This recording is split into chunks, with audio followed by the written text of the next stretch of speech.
नीम करोली बाबा, जिन्हें श्रद्धालु प्रेम से नीम करोली बाबा या महाराज जी कहते हैं, 20वीं शताब्दी के महान संतों में गिने जाते हैं। उनका जीवन साधारण दिखाई देता है, लेकिन उनकी आध्यात्मिक ऊंचाइयां असाधारण थी।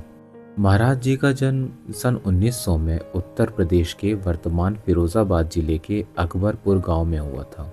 उनका असली नाम लक्ष्मी नारायण शर्मा था। परिवार संपन्न था, सुविधाएं थीं, लेकिन बाल्यकाल से ही उनके भीतर वैराग और अध्यात्म की गहरी भावना जाग चुकी थी। केवल 11 वर्ष की उम्र में उनका विवाह करा दिया गया, जैसा उस समय की परंपरा थी। लेकिन विवाह के बाद भी उनका मन सांसारिक जीवन में नहीं लगा। कुछ ही समय बाद वे घर छोड़कर साधु जीवन की ओर निकल पड़े। कहा जाता है कि यह त्याग किसी पल का आवेग नहीं था, बल्कि भीतर से उठी आध्यात्मिक पुकार थी। हालांकि अपने पिता के आग्रह पर वह बाद में गृहस्थ जीवन में लौट आए।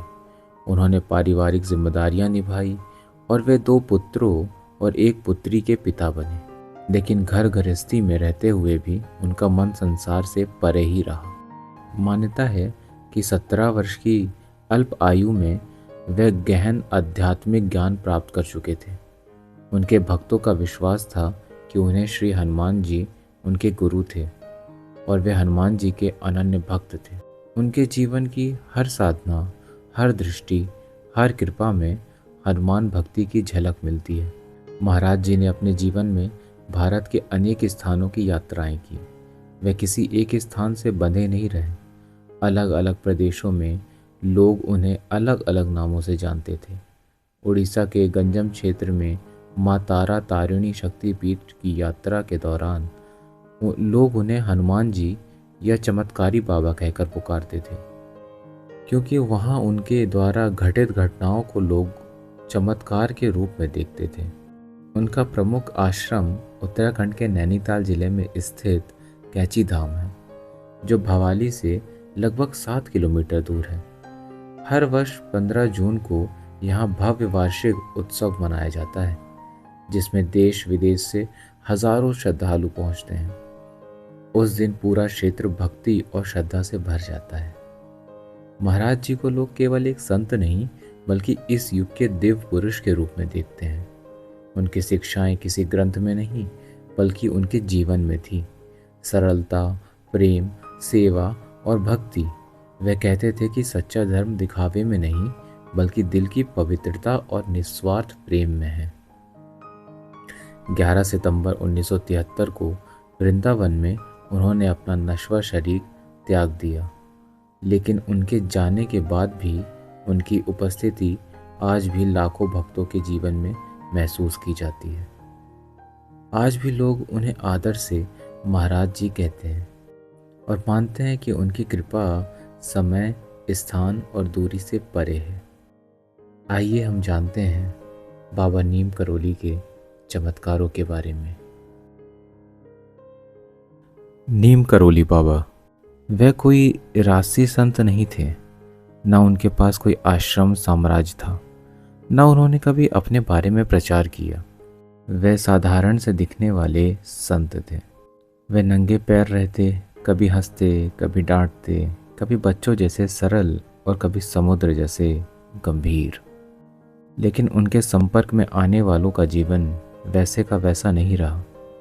कोई रोग से मुक्त हुआ, कोई टूटे हुए मन से, कोई अंधेरों में भटकता हुआ व्यक्ति अचानक अपने रास्ते पर आ गया। लोग इन्हें चमत्कार कहते, पर बाबा कभी इस शब्द को स्वीकार नहीं करते थे। वे बस इतना कहते, सब राम की माया है।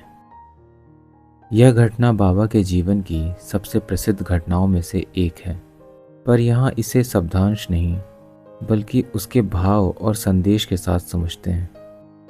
बाबा एक बार साधारण यात्री की तरह ट्रेन में सफ़र कर रहे थे। उनके पास टिकट नहीं था, कपड़े अस्त व्यस्त थे और वे किसी समान संत जैसे लगते थे। टिकट चेकर ने जब उनसे टिकट मांगा तो बाबा मुस्कुराए, मेरे पास टिकट नहीं है। नियम के अनुसार उन्हें अगले स्टेशन पर उतार दिया गया। बाबा बिना किसी विरोध के उतर गए। ट्रेन आगे बढ़ी, लेकिन कुछ ही दूरी पर जाकर अचानक रुक गई। इंजन ठीक था, पटरियां ठीक थी, चालक और गार्ड भी परेशान हो गए। काफी कोशिशों के बाद भी ट्रेन 1 इंच आगे नहीं बढ़ी। अधिकारियों ने जांच की, किसी ने सुझाव दिया वो फकीर जिसे उतारा गया था, कहीं वही तो कारण नहीं। बाबा को ढूंढकर वापस लाया गया और उनसे विनम्रता से कहा गया, महाराज कृपा करके फिर से ट्रेन में बैठ जाइए। बाबा शांत भाव से वापस चढ़े और जैसे ही उन्होंने अपना स्थान लिया, ट्रेन अपने आप चल पड़ी। क्या वह चमत्कार था? बाबा के लिए नहीं, उनके लिए यह केवल संदेश था कि जहाँ करुणा का अपमान होता है वहाँ व्यवस्था रुक जाती है। ये ट्रेन जहाँ रुकी थी उस गांव का नाम था नीम करोली। तभी से इनका नाम नीम करोली बाबा पड़ गया। एक बार बाबा एक गांव पहुंचे। गांव उस समय भयानक गरीबी और अकाल से जूझ रहा था। अनाज के भंडार खाली थे, लोग आधा पेट खाकर गुजारा कर रहे थे। बाबा एक झोपड़ी के बाहर बैठे थे। एक बूढ़ी औरत वहां से गुजरी। बाबा ने उससे कहा, माँ कुछ खाने को मिलेगा? औरत की आंखें भर आई। बाबा मेरे पास खुद कुछ नहीं है, लेकिन जो है वही आपके लिए। वह अंदर गई और आधी जली हुई रोटी का एक टुकड़ा बाबा को दे दिया। बाबा ने उसे बड़े प्रेम से लिया, जैसे वह कोई अमृत हो। कुछ ही दिनों में उस गांव में ऐसा हुआ कि जहां पहले अन्न का नाम नहीं था, वहां सहायता पहुंची। कभी किसी व्यापारियों के माध्यम से, कभी सरकारी राहत से, कभी आसपास के गांवों से। लोगों ने माना यह बाबा की कृपा थी। बाबा ने कहा, भूखे को खिलाने से भगवान प्रकट होते हैं। जो दिया वही लौट के आया है। एक बार एक माँ अपने छोटे बेटे को लेकर बाबा के पास आई। बच्चा कई महीनों से गंभीर बीमारी से जूझ रहा था। डॉक्टर ने जवाब दे दिया। माँ की आंखों में डर था, हाथ कांप रहे थे। माँ रोते हुए बोली, बाबा मेरा बच्चा बचा लो, यही मेरा सब कुछ है। बाबा ने बच्चे को देखा, उसके सिर पर हाथ रखा, केवल इतना कहा, डर मत, इसे राम ने भेजा है, राम ही संभालेंगे। उन्होंने ना कोई मंत्र पढ़ा, ना कोई दिखावटी क्रिया की। माँ को बस कहा, घर जाओ, बच्चे को प्यार से खाना खिलाओ। कुछ ही दिनों में बच्चे की हालत सुधरने लगी। धीरे धीरे वह पूरी तरह ठीक हो गया। बाबा कहते हैं, मैं कुछ नहीं करता, विश्वास काम करता है। जहाँ भय हटता है वहीं जीवन लौटता है। एक अमीर व्यापारी जिसने बाबा के चमत्कारों के बारे में सुना था, उनके पास आया। उसके मन में श्रद्धा कम और जिज्ञासा अधिक थी। उसने कहा, बाबा लोग कहते हैं आप सब कुछ कर सकते हैं, मुझे भी कुछ दिखाइए। बाबा मुस्कुराए और बोले, तुम्हारे पास सब कुछ है, फिर क्या चाहिए? व्यापारी ने उत्तर दिया, मुझे और सफलता चाहिए, और नाम चाहिए। बाबा अचानक गंभीर हो गए, बोले, तुम भरे हुए बर्तन में और क्या भरवाना चाहते हो? पहले खाली होना सीखो। उन्होंने उसे कोई आशीर्वाद नहीं दिया, ना ही कोई चमत्कार दिखाया। व्यापारी निराश होकर चला गया। कुछ ही महीनों बाद वही व्यापारी फिर लौटा, इस बार टूटा हुआ। व्यापार में भारी नुकसान हुआ था, अहंकार चूर हो चुका था। वह रोते हुए बाबा के पैरों पर गिर पड़ा। बाबा ने सिर पर हाथ रखा और कहा, अब तुम खाली हो, अब राम को जगह मिलेगी। इसके बाद उसके जीवन में धीरे धीरे स्थिरता, संतुलन और शांति आई। यह चमत्कार बाहर का नहीं, भीतर का था। नीम करोली बाबा के चमत्कारों की सबसे अनोखी बात यह थी कि वह मंच पर खड़े होकर कुछ दिखाते नहीं थे। ना कोई घोषणा, ना कोई प्रदर्शन। उनके चमत्कार लोगों के जीवन में धीरे धीरे घटते थे, जैसे अंधेरे कमरे में कोई दिया जल जाए। और रोशनी खुद फैलती चली जाए। एक अमेरिकी युवक, नाम था रिचर्ड अल्फर्ड। वह अमेरिकी के हार्वर्ड यूनिवर्सिटी के प्रोफेसर थे। बहुत ही पढ़े लिखे, तर्कवादी और मनोविज्ञान के जानकार। उन्होंने एलएसडी जैसी चीज़ों से चेतना विस्तार पर शोध किया, पर भीतर की शांति नहीं मिली। उनका सवाल था, क्या ऐसा कोई गुरु है जो बिना नशे के आत्मा को जगा दे? 1968 में वे भारत आए, किसी चमत्कार की तलाश में नहीं, बल्कि स्थायी शांति की खोज में। यात्रा करते करते उन्हें एक साधु के बारे में बताया गया, नीम करोली बाबा, जो बहुत सरल पर लोगों का जीवन बदल देते थे।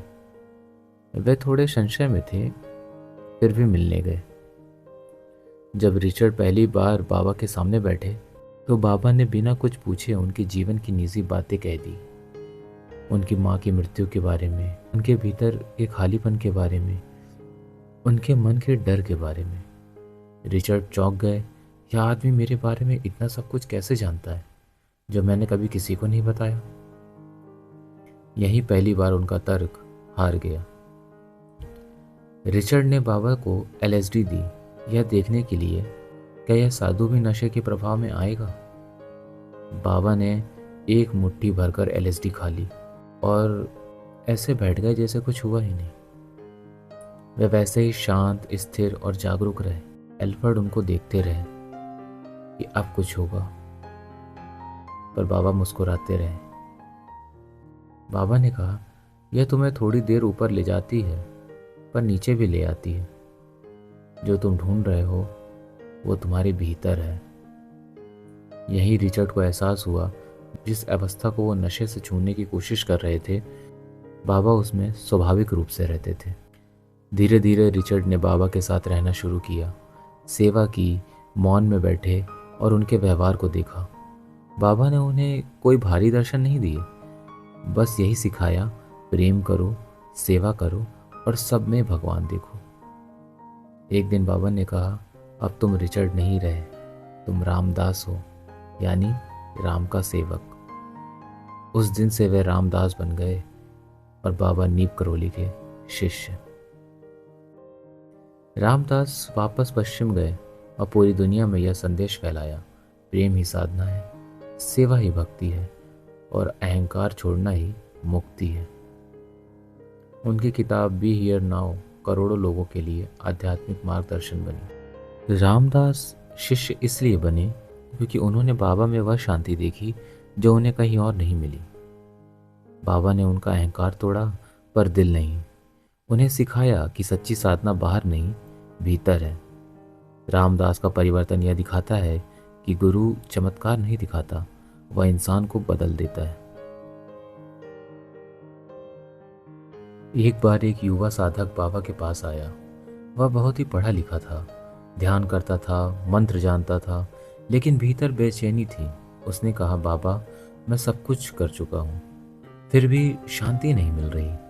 बाबा ने उसे ऊपर से नीचे तक देखा और बोले, तू सब कुछ पकड़ कर बैठा है, शांति खाली हाथ में आती है।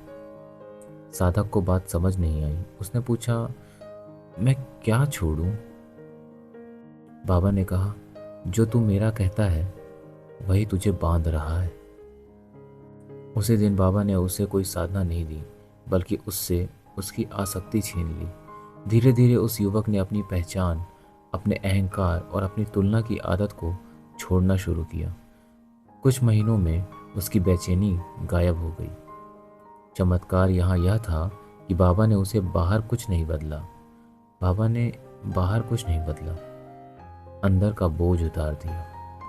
बाबा के पास आने वालों को वे अक्सर एक ही बात कहते थे, भूखे को खाना दो, दुखी को दिलासा दो, बीमार की सेवा करो। एक बार उनके शिष्य ने कहा, बाबा, मैं ध्यान करना चाहता हूँ, जंगल जाकर साधना करना चाहता हूँ। बाबा ने तुरंत उत्तर दिया, अस्पताल जाओ, वहाँ साधना मिलेगी। शिष्य असमंजस में पड़ गया, फिर भी बाबा की आज्ञा मानकर अस्पताल में सेवा करने लगा। मरीजों को खाना देना, बिस्तर साफ करना, रात में उनके पास बैठना।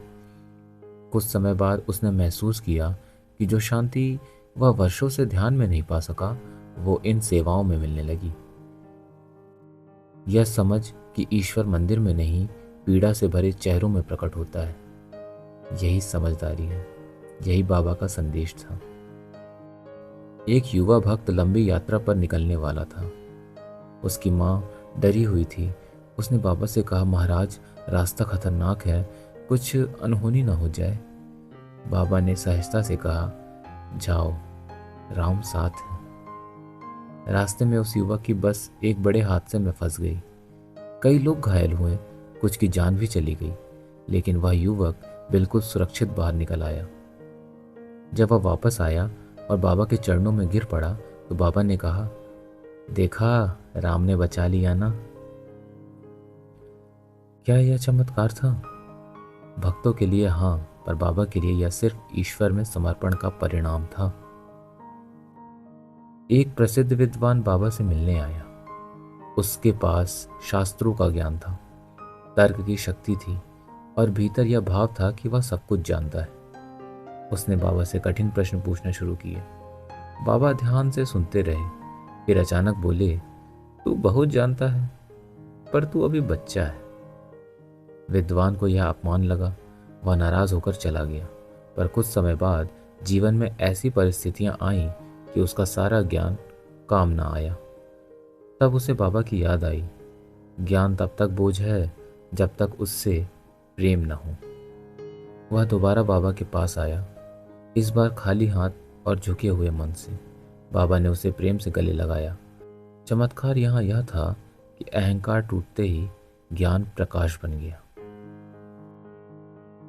एक बार किसी ने बाबा से सीधा पूछ लिया, लोग कहते हैं आप चमत्कार करते हैं, क्या यह सच है? बाबा मुस्कुराए बोले, अगर मैं कुछ करता तो अहंकार आ जाता। सब राम करते हैं, मैं तो कुछ करता ही नहीं। उन्होंने आगे कहा, जब तुम किसी भूखे को खिलाते हो और चेहरा चमक उठता है, वही चमत्कार है। जब कोई टूटे मन से हंसने लगता है, वही चमत्कार है। उनके लिए चमत्कार का अर्थ था प्रेम से जीवन का बदल जाना। नीम करोली बाबा के जीवन की सबसे गहरी लीलाएं उन क्षणों में दिखाई देती है जब इंसान हर रास्ते से हार चुका होता है, जब डॉक्टर जवाब दे दे, जब परिवार टूटने लगे, जब पैसा, पद, संबंध सब व्यर्थ लगने लगे। ऐसे समय में बाबा किसी जादूगर की तरह नहीं, बल्कि एक करुणामय पिता की तरह, जो पीठ पर हाथ रखकर बस इतना कह देता है, डर मत, भगवान राम साथ है। एक युवक पहली बार बाबा के दर्शन के लिए आया। मन में कई प्रश्न थे, करियर को लेकर, परिवार को लेकर, भविष्य को लेकर, पर वह संकोचवश कुछ बोल नहीं पाया। कुछ क्षणों बाद बाबा ने उसकी ओर देखा और बोले, तू यह सोच रहा है कि आगे क्या होगा, पर तू ये मत भूल कि भगवान राम तेरे साथ है। युवक चौंक गया। यह वही सवाल था जो वह मन ही मन दोहरा रहा था। बाबा ने आगे कहा, तू डर की वजह से फैसले टाल रहा है, निर्णय ले, डर मत। युवक को ऐसा लगा मानो कोई उसके भीतर झांक रहा हो। बाद में उसने अपने जीवन में साहसी निर्णय लिए और पाया कि वही निर्णय उसकी उन्नति का कारण बने। चमत्कार यह था कि उसने डर से मुक्त होकर जीवन का रुख बदल दिया। एक भक्त विदेश जाने की तैयारी कर रहा था। सब कुछ तय था, टिकट, नौकरी, दस्तावेज। वह बाबा से आशीर्वाद लेने आया। बाबा ने केवल इतना कहा, अभी मत जानो। भक्त को यह अजीब लगा। उसने कारण पूछा तो बाबा ने कोई विस्तार नहीं दिया, बस दोहराया, रुक जा, समय ठीक नहीं है। भक्त ने अनिच्छा से यात्रा टाल दी। कुछ ही दिनों बाद उसे पता चला कि जिस उड़ान से वह जाने वाला था उसमें गंभीर दुर्घटना हुई थी। कई यात्रियों की जान चली गई। वह कांपता हुआ बाबा के पास पहुंचा। बाबा शांत स्वर में बोले, राम ने रोक लिया, मैंने कुछ नहीं किया। यह घटना लोगों को चमत्कार लगी, पर बाबा ने इसे ईश्वर की सहज व्यवस्था कह दिया। एक वृद्ध भक्त लंबे समय से बीमार था। वह हर कुछ महीनों में बाबा के दर्शन करने आता। एक बार जब वह आया तो बाबा ने उसे बड़े प्रेम से कहा, अब घर की बातें सुलझा लो, सबको प्रेम से विदा कर दो। कई भक्तों ने वर्षों बाद यह अनुभव साझा किया था कि एक ही समय पर अलग अलग स्थानों पर उन्होंने बाबा की उपस्थिति महसूस की। कोई कहता कि बाबा उसके गांव आए थे, कोई कहता कि उसी समय वह कैंची में थे। जब किसी ने बाबा से इस बारे में पूछा तो उन्होंने मुस्कुराकर कहा, जहां प्रेम है वहां मैं हूं। उनके लिए शरीर एक माध्यम था, सीमा नहीं। चमत्कार यह था कि भक्ति के संबंध में भौतिक नियम गौण हो जाते हैं।